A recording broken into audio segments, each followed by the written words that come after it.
The desert sun hung low over the ragged spine of the Dragoon Mountains, painting the red earth in a dying glow as if the land itself were bleeding. Heat shimmered above the rocks, the smell of dust and sage thick in the air, and far in the distance the faint cry of a hawk echoed across the empty basin. It was here, in this harsh nowhere land of the frontier, that 5 Apache girls, no older than 17, and the youngest barely 12, hung upside down, from a wooden frame built crudely, from pine logs. Their wrists were bound behind their backs, their ankles tied to the horizontal beam, and their hair touched the dirt. Below, like black rivers that refused to give in to death, their breaths came in weak rattles.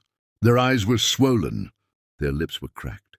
Hours of torture had sucked the strength from their bodies, yet something fierce still flickered in each of their gazes, the same fire all Apaches carried from birth. They were the daughters of the mountain wind and desert stone.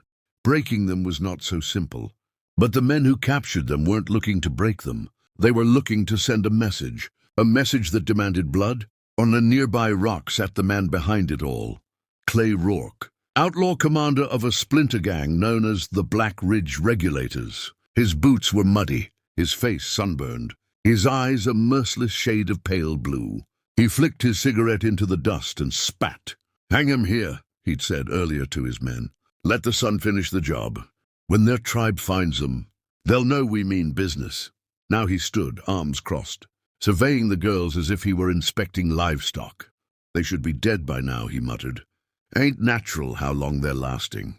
His second in command, a wiry man with missing teeth, laughed. "Apaches ain't natural, boss. Heard their spirits cling to 'em long after they die."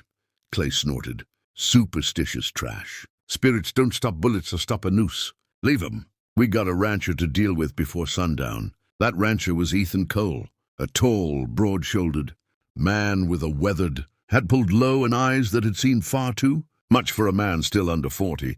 His ranch sat at the edge of Apache territory, neither friend nor enemy, simply a man trying to survive, with a herd of stubborn cattle and a heart weighed down by a tragedy he never spoke about.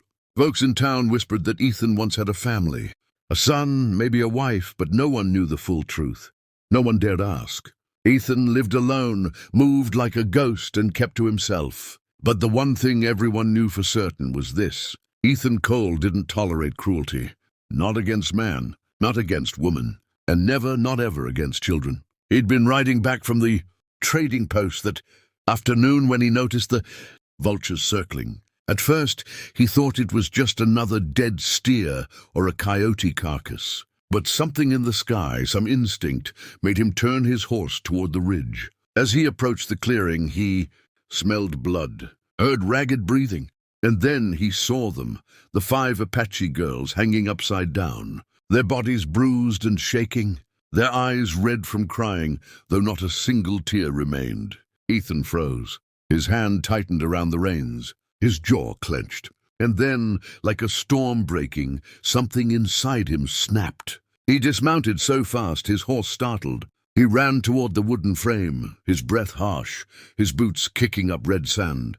"Easy, easy," he whispered as he reached the first girl, a teenager with turquoise beads tangled in her hair. "I'm cutting you down."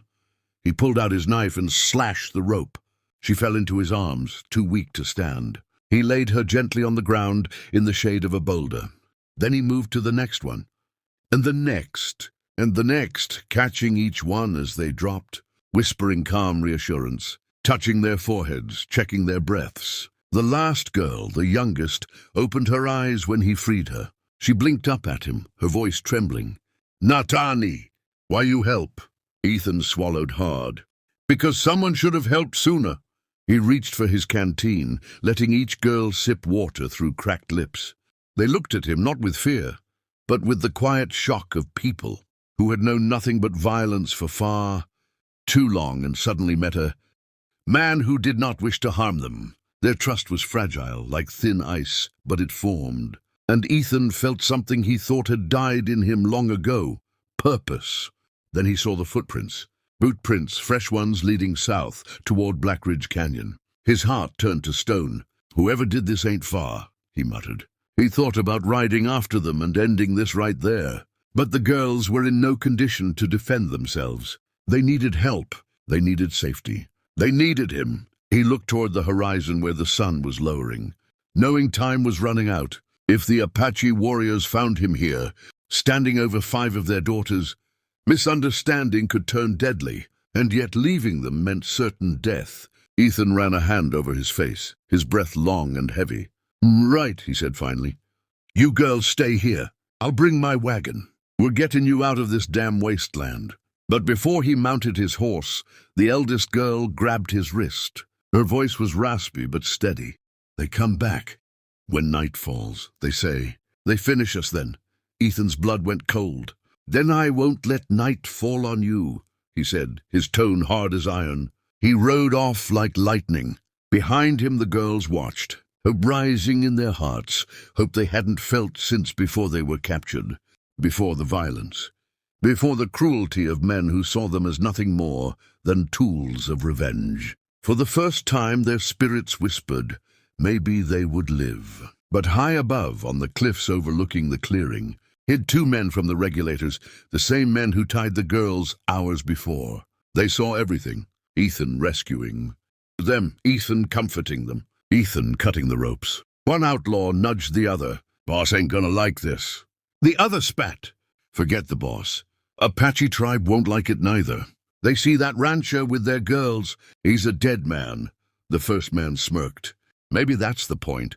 As Ethan disappeared into the distance, the outlaws crept down the canyon slope toward the clearing, knives drawn and guns cocked, ready to finish what they had started, this time, with an audience of 5 helpless girls, unable to even lift their heads. But the desert had other plans. A distant rumble, soft at first, rose like thunder.